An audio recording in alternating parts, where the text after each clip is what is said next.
welcome. You're watching NewsX and I'm Shivani Singh.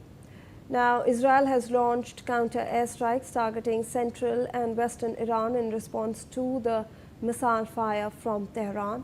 These attacks have threatened to drag the wider Middle East back into a regional war. Iranian state television has reported the sound of explosions being heard in Isfahan, in Karaj, in Tabriz and Tehran without immediately elaborating on the same. We have a witness account from Tehran who described hearing at least one large blast somewhere to the west of the country's capital city. Iran has closed the airspace around Tehran's Imam Khomeini International Airport, the country's main airfield, after the attack. Now, Israeli officials have also offered no details on what has been struck, nor any damaged infrastructure. Apart from this, IRGC has said that Israel used air-launched ballistic missiles in its attack on Monday morning, but they have not elaborated on the same as well. We have some special guests who have joined us on the broadcast. Let's go across to them to get an understanding of what is happening on the ground.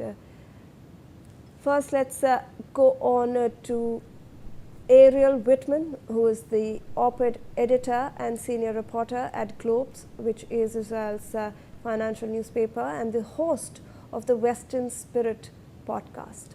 Thank you so much, sir, for taking out your time and for speaking to NewsX. We appreciate it. It's a very crucial moment that we are witnessing right now, sir. I first want to understand from you, these are renewed hostilities, sir. Obviously, we had been witnessing some kind of silence from Tehran since April, but now these attacks, these missile barrages, if I can call it so, have started again, sir. How are you looking at it?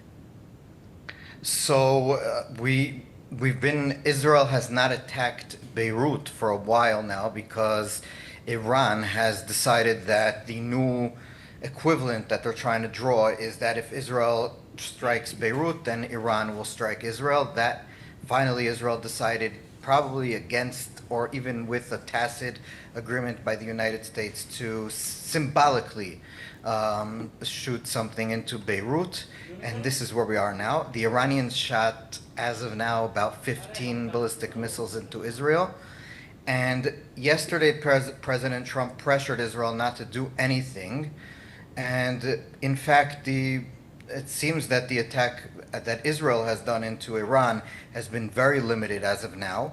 We'll see now that Iran has struck back after that, so we might go into another spiral. But as of now, both sides have been very limited in what they've been doing. I'm speaking for experience now. We've gone a few times to the bomb shelters here in Israel, but the attacks have been limited on both sides. We'll see if now Israel can break, what we say, like the situation by deciding that we want our deterrence back and all that. So we might see something bigger going down the line. But as of now, both sides seem to be, even what was struck in Iran by Israel, from what we know, no serious energy infrastructure, only some launch pads, some anti-aircraft facilities, but nothing serious. Not a lot of people have died, if at all, in Iran. In Israel, I don't think we have any injuries, thank God, yet. So things are, it's a back and forth of short, soft blows, so to speak. So we're going to see where things are going from now. I would just say today, in about another hour and a half, the Israeli cabinet is meeting. You have some very hard-line individuals in the cabinet who are pushing, in my opinion, for the right things to get deterrence back and hit back hard. We cannot let the Iranians have this new equivalent that if Israel hits Beirut, then they'll just automatically shoot at Israel. So we'll see if the cabinet gets pushed into that direction. Netanyahu does not want to fight with Trump at this point, it seems to me. He has no interest in that, and so it's a sort of tug of war between the Trump pushing Israel to try to limit its response, if at all, and the hardliners in Israel. Hardliners at this point, almost all of Israel supports hitting Iran back, so Netanyahu being politically pressured to hit back stronger at Iran. That's where we are right now. Absolutely. And so then I want to understand from your perspective, because you've mentioned a lot of points over here. there is this cabinet meeting. We are obviously awaiting a decision, a major decision on the same. But where do you see this war headed towards? Because we have Washington, which is giving out statements and saying that we are talking to Prime Minister Benjamin Netanyahu. We are asking him to not retaliate, to not but this is self-defense that Israel seems to be doing right now. So I want to understand from your perspective, what's next? Do you believe that it's time to take the next step forward? Like you mentioned, nothing major has been hit. A petrochemical site has been hit. We're seeing military installations. That has been the course that throughout the war. We have not seen major oil, core sites being attacked in Iran. We have not seen nuclear sites where Iran, there is supposed uranium, enriched uranium stored, those being attacked. So do you believe that that is the next step for Israel, or do you believe that, like you mentioned, these are soft blows till we come to the negotiating table again? So I think you have to separate what I think should happen and what I think probably the most likely scenario Yes. is. What should happen, in my opinion, is that the next time they shoot missiles at us, Israel should go all in and hit energy infrastructure. I think right now the deterrence that Israel had built over the past 3 years is crumbling if and we continue to sort of take it in and not strongly hit back. Hezbollah is emboldened over the past few months because the Americans have pressured Israel not to go full force. And now Iran, because they think they're able to play Trump, they're sure that Trump does not want the war to start over. And this gives them the incentive to do whatever they want because they're pretty sure that the United States is trying to, at all costs, not go back to war. The way to get back deterrence is to show them that we are not held back by these restrictions. So that's what we should do. What I think probably will happen is that Israel will do all in its power to stay below that level and to let things sort of play out over the next few days. We'll be hitting back and forth. That's the most likely scenario. And then the United States will pressure both sides to stop the fighting within the next few days.